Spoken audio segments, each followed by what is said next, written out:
My name is Rosalind Voss. Everyone calls me Roz. I'm 34 years old, and for the last 8 years, my job has been to look at paintings people are certain are real and tell them, gently or otherwise, the truth. That night, standing at the back of a gallery my grandfather built, under a spotlight aimed at a canvas the whole city had come to see, I had two things in my coat pocket. One was a UV loupe I'd carried in my bag since graduate school out of pure habit. The other was a fact I'd confirmed alone, 11 hours earlier, in an empty restoration room with the lights off. Neither one had been shared yet. In about 10 minutes, one of them would be. And my brother had no idea the painting he was about to unveil to 200 collectors wasn't the only thing about to be exposed under that light. Welcome back to her final chapter, where every story starts with silence and ends with power. If you've ever been told you were imagining a problem that turned out to be exactly real, this one's for you. Drop a comment, hit subscribe, and let's get into it. I should explain what I actually do, because none of what happened that night makes sense otherwise, and because my family spent a long time treating it as a hobby rather than a profession. I'm an art authenticator. I specialize in provenance fraud, the quiet, patient work of proving whether a painting is what its paperwork claims it is. Brushstroke direction under magnification, pigment composition against the historical record, the way certain varnishes fluoresce under ultraviolet light depending on when they were mixed. It's slow work, mostly invisible, and it very rarely makes anyone happy, because most of the time, what I find is that something isn't quite what someone paid a great deal of money to believe. I grew up in my family's gallery before I grew up anywhere else. My grandfather, Elliot Voss Sr., opened Voss Gallery in 1968 with 4 borrowed walls and a reputation for honesty that outlasted 3 recessions. My father, Elliot Jr., ran it after him, and I ran errands through it as a kid, memorizing the smell of linseed oil and old varnish before I could tie my shoes properly. I had one habit that used to make people laugh at dinner parties and now pays my rent. I check frames. Not on purpose, not even consciously. I just look at the corner joints of any picture frame in any room I'm in, checking whether the miter's tight, whether the gilding's original or resprayed. At my own cousin's wedding, I once spent 10 minutes staring at a landscape print above the buffet table before I caught myself. My father used to call it my tell. He said it fondly, like it meant something. Everyone else thought it was just a strange little tic, the kind of thing you mention at parties to be polite. Nobody thought it meant anything. My brother Julian was 2 years older, and he wanted the gallery the way some people want approval. Instantly, visibly, from the moment he understood what it was. He was brilliant with collectors.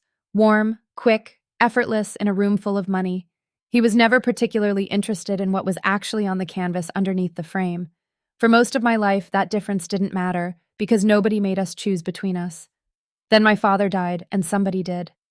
The message came on a Monday from my mother at 7:40 in the evening. Gala for the Villeneuve unveiling is Saturday. Whole family needs to be there, Rose. This one matters. I read it 3 times before I answered. We hadn't used the phrase whole family in almost 4 years, not since the meeting where my mother restructured Voss Gallery's ownership and handed Julian sole directorship in exchange for a single painting, a minor, decent, entirely unremarkable Voss family portrait worth about $18,000 that still hung in my apartment hallway, a constant, quiet reminder of a company now valued past $6 million. I'd never argued to get it back, because arguing would have meant agreeing that $18,000 and a family portrait was a reasonable trade for half a business my grandfather built with his own hands. I have a project deadline Saturday, I typed back, which was true, and also a door left open a crack. My mother called 4 minutes later. Roz, this is the Villeneuve. Your father spent his whole career hoping to find a lost work by that painter. You will be there. I didn't say I wasn't coming. You always see shadows where there's nothing there, she said, with the small, practiced laugh she uses when she wants a sharp thing to sound soft. It's a party, Roz. Wear the green dress. Smile for the photographers. That's genuinely all we're asking of you. There it was, the phrase. You always see shadows where there's nothing there. I'd been hearing versions of it since I was 16, usually delivered the moment I'd pointed out something true that nobody in the room wanted confirmed. It had a companion. Don't turn this into an investigation, Roz. And between the two of them, my family had spent 2 decades training me to believe that noticing things clearly was a form of bad manners. I'll be there, I said. Good, she said, already moving on, the way she always did once she'd gotten the answer she wanted.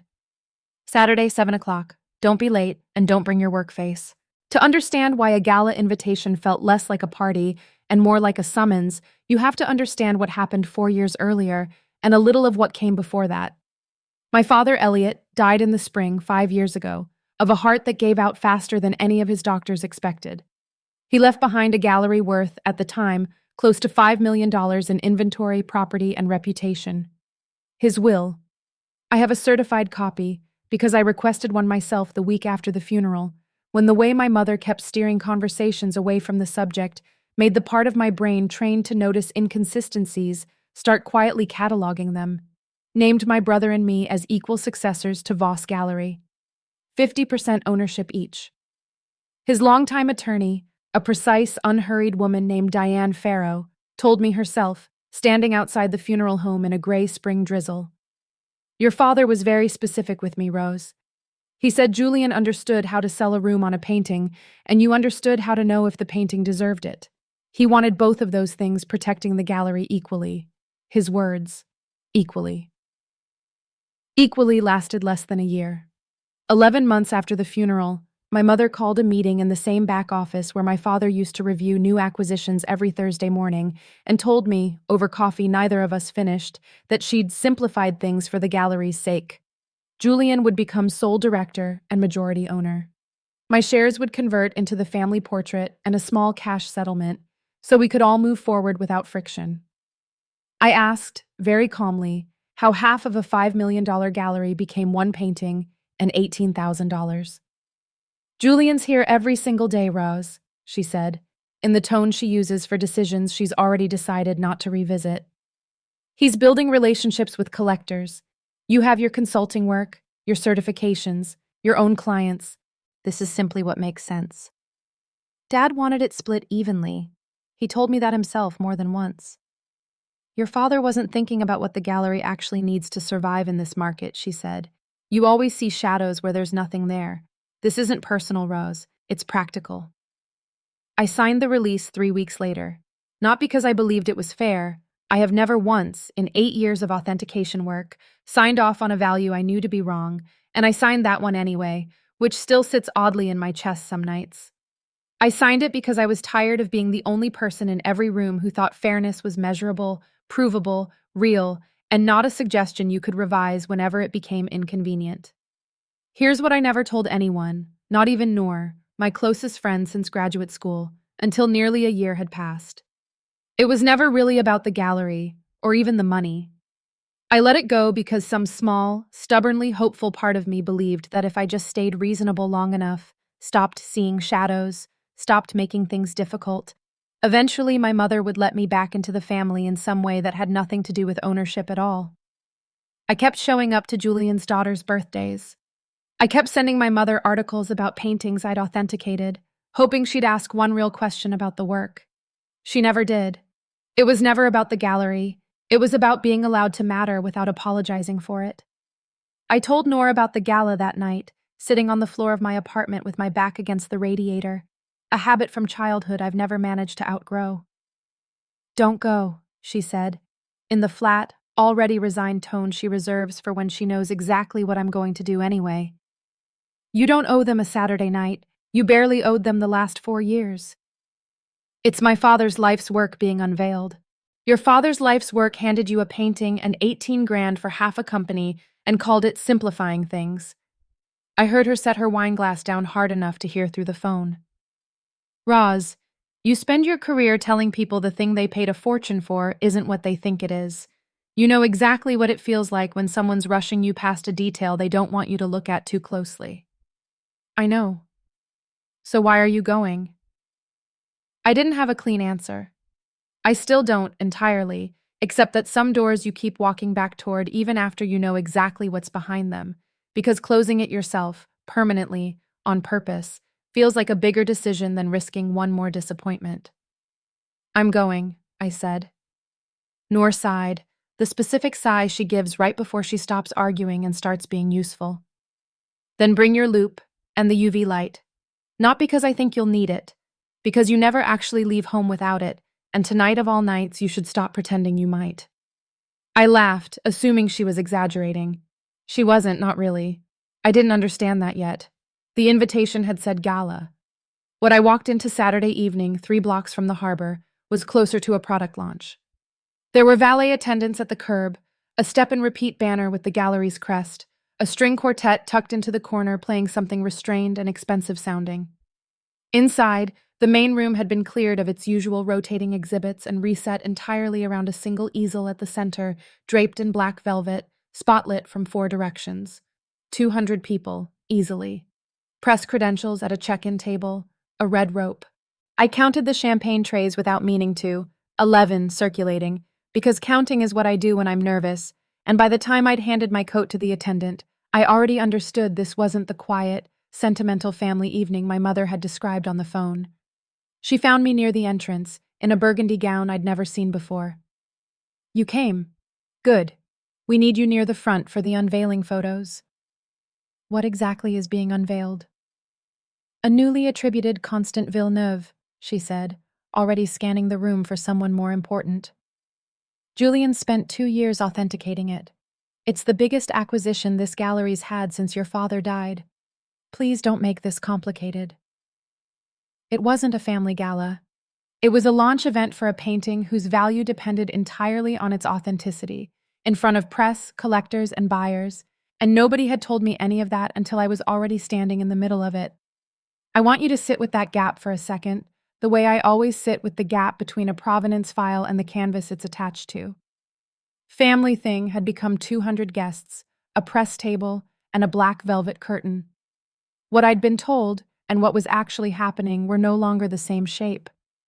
In my line of work, that gap is exactly where you start looking.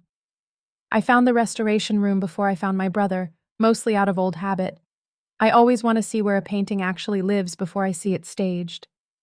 It was cleaner than I remembered, repainted, new track lighting installed for what I assumed were client viewings. Pushed into a corner, half covered by a drop cloth, was my father's old easel. The wooden one, worn smooth at the crossbar from decades of use, the one he'd stood at every single Thursday morning reviewing new work before anyone else in the gallery arrived. It had been shoved behind a stack of folding chairs like leftover furniture nobody had gotten around to discarding yet. 200 guests, a press table, a spotlight rig that must have cost more than most people's cars, and the one object that actually represented what my father built was sitting behind folding chairs, collecting dust. I moved it gently, set it upright against the wall where it could at least be seen, and went looking for my brother. Nobody noticed. Nobody was watching.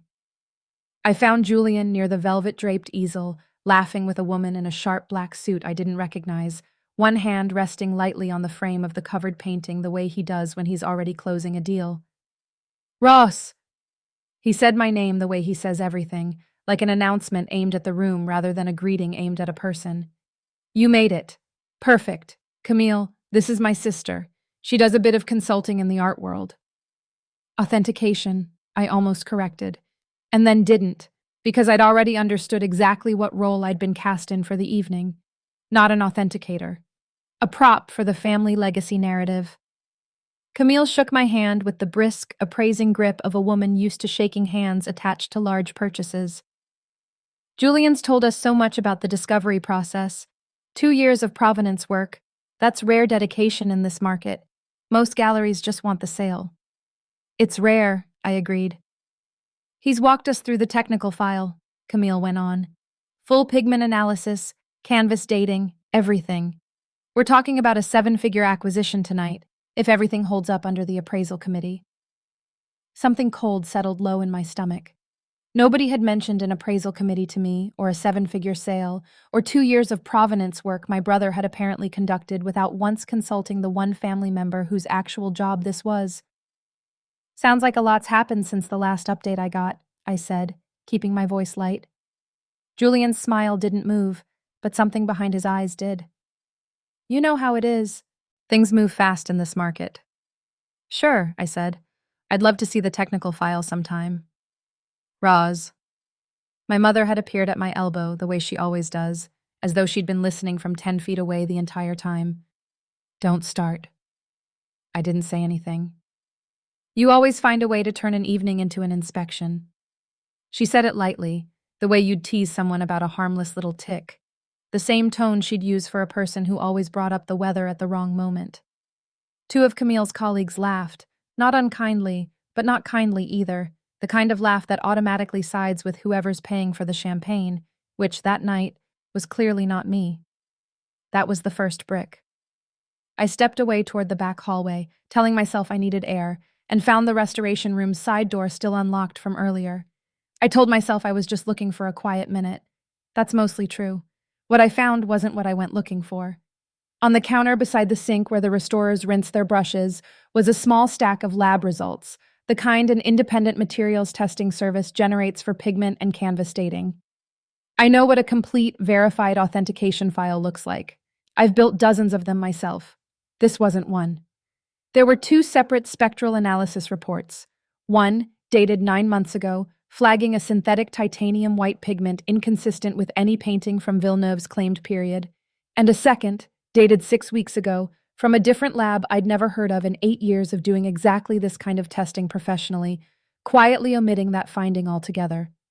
I photographed both reports with hands steadier than I expected, and did the calculation I do almost without deciding to. Titanium white pigment in that formulation didn't exist commercially until decades after Villeneuve's death. Not a subtle inconsistency. Not something you unveil to 200 collectors and a press table and call verified. Not without addressing exactly why the first lab's finding had quietly disappeared from the second report.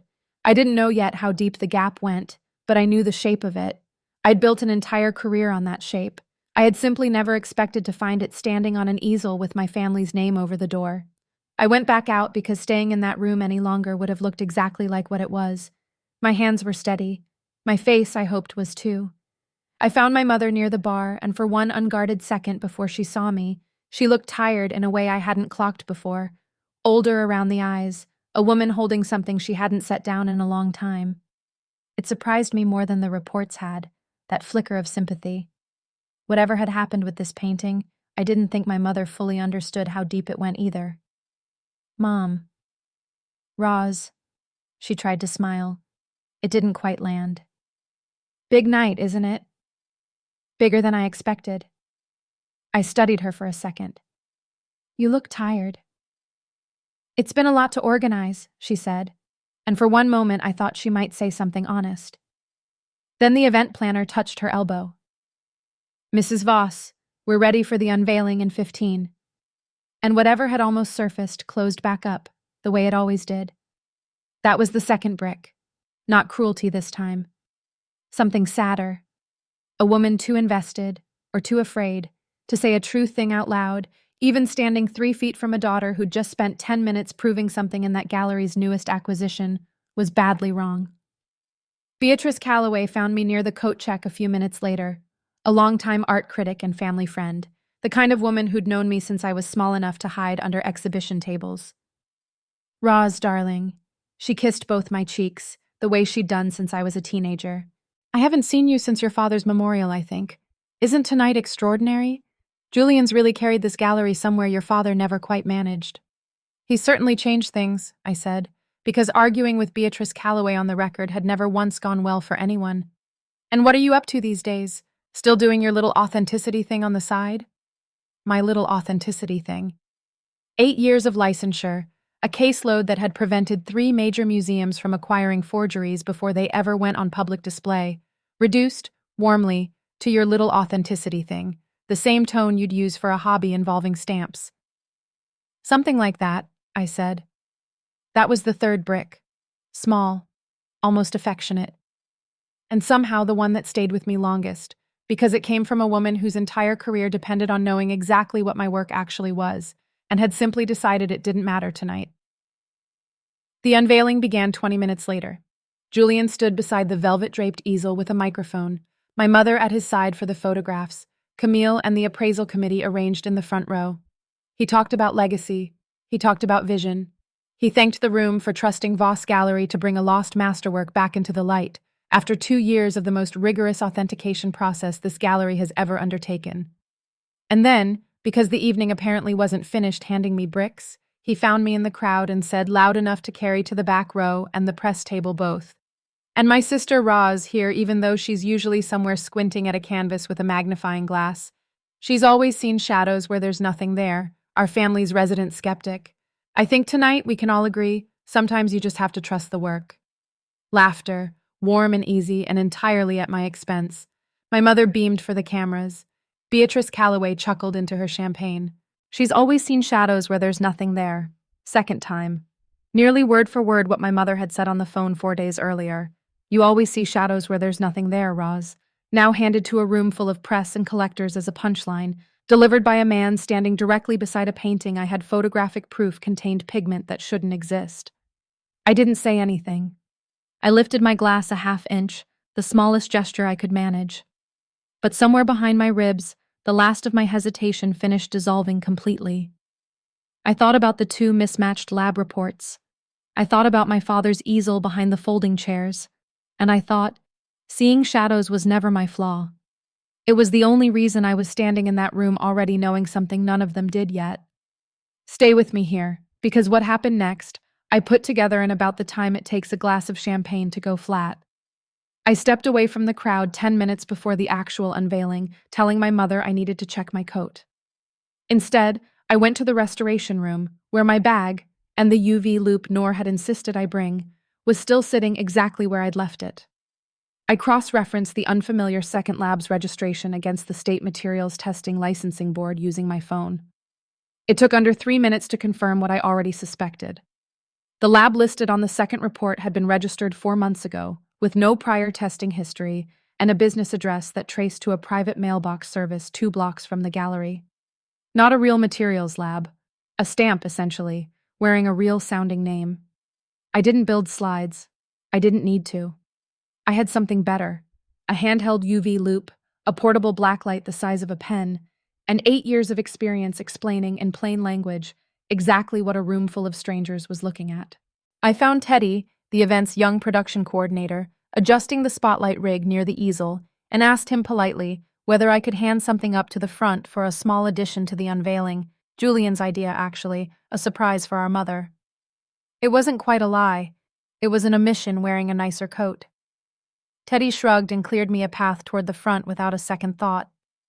Nobody questions the calm woman with a small device in her hand at a party where everyone's already agreed, twice tonight, that she's the serious one.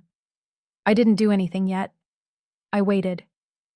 They called me up for a word from the family, about 8 minutes later. My mother's idea meant, I found out afterward, as a small olive branch, a chance for me to say something warm about my brother's achievement in front of the cameras so the evening would read, in every photograph, like a unified family legacy. She handed me the microphone herself, smiling the smile she keeps for occasions with press in the room. "Just keep it brief," she murmured, low enough for only me to hear. "Don't make this complicated, Roz." Third time. Same phrase, nearly word for word, now delivered as a direct instruction in front of 200 guests, a press table, and a black velvet curtain I already knew hid something that wouldn't survive daylight. I let the silence sit. 3 seconds. 4. 5. Long enough that Camille, standing near the front with her champagne flute half raised, glanced toward the easel instead of me. Long enough that Julian's easy, camera-ready smile started to tighten at the corners, unsure for the first time all evening of what was coming. Long enough that my mother's hand at my elbow pressed down slightly, the way it used to when I was a teenager about to say something at dinner she didn't want said. "I won't make it complicated," I finally said, my voice steady, carrying anyway because the whole room had gone quiet around it. "I'll just show you what the light says instead." I stepped up beside the easel and pulled the velvet drape back myself before Julian could stop me. Not dramatically, just enough to expose the lower corner of the canvas, where the varnish sat thinnest. "Before this goes to the appraisal committee," I said, clicking on the small UV light, "I'd like everyone to see something." I passed the loupe to the nearest guest, an older man in the front row I didn't recognize. "Hold this up to the corner, right where the light's pointing. Tell the room what color you see." He did. He was quiet for a second, then said, uncertainly, "It's glowing, almost white-blue." "That fluorescence pattern is consistent with a synthetic titanium white pigment," I said, keeping my voice level, procedural, the same tone I'd use in any lab. "That pigment wasn't commercially available until decades after Constant Villeneuve's death. There's an independent lab report confirming this exact finding, dated 9 months ago. I found it in the restoration room an hour ago, along with a second report from an unregistered lab dated 6 weeks ago that omits it entirely. Julian's laugh came first, the way it always does when he's scrambling, bright, easy, pitched for the room. Okay, Roz, this really isn't the moment for… You said keep it brief, I said, not unkindly. I am. He moved toward the easel. That's enough.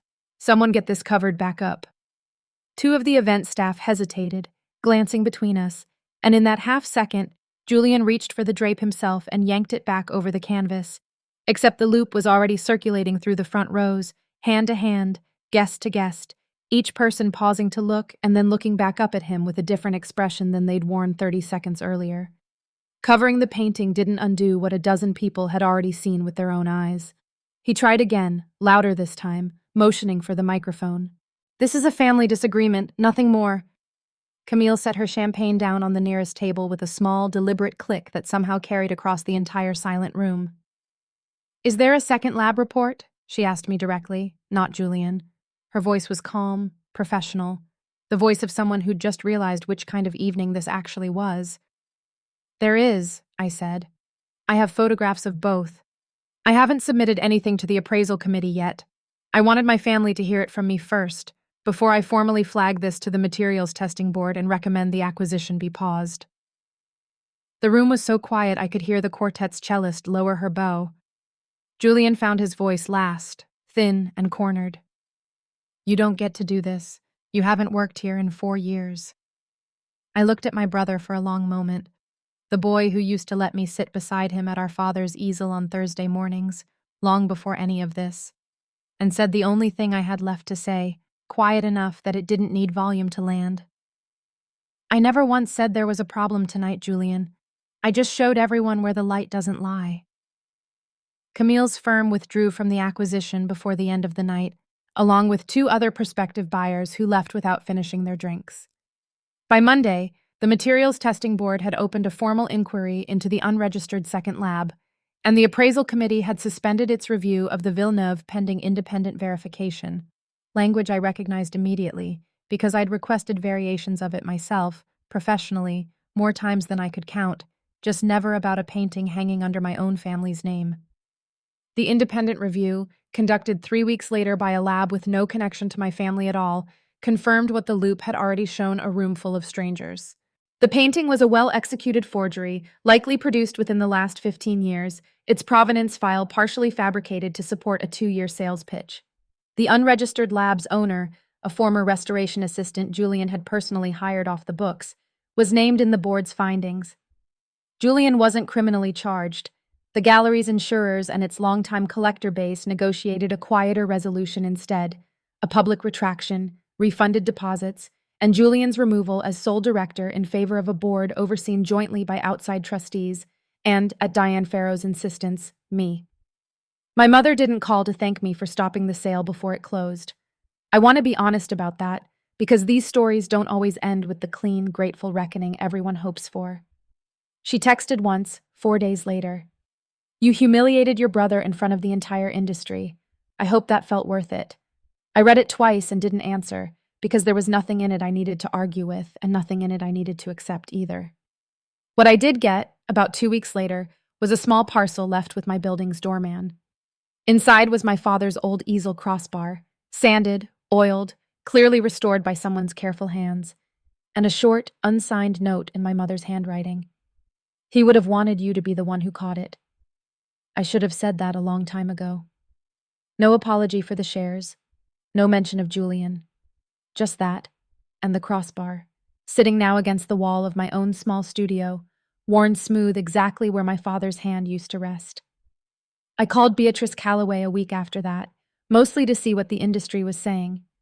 She sounded different than she had at the gala, quieter, without the party brightness. Your father used to tell me you were the only one of the 2 of you who ever actually looked at what was on the canvas instead of what it was worth, she said. I should have remembered that instead of the other thing I said. I'm sorry, Rose.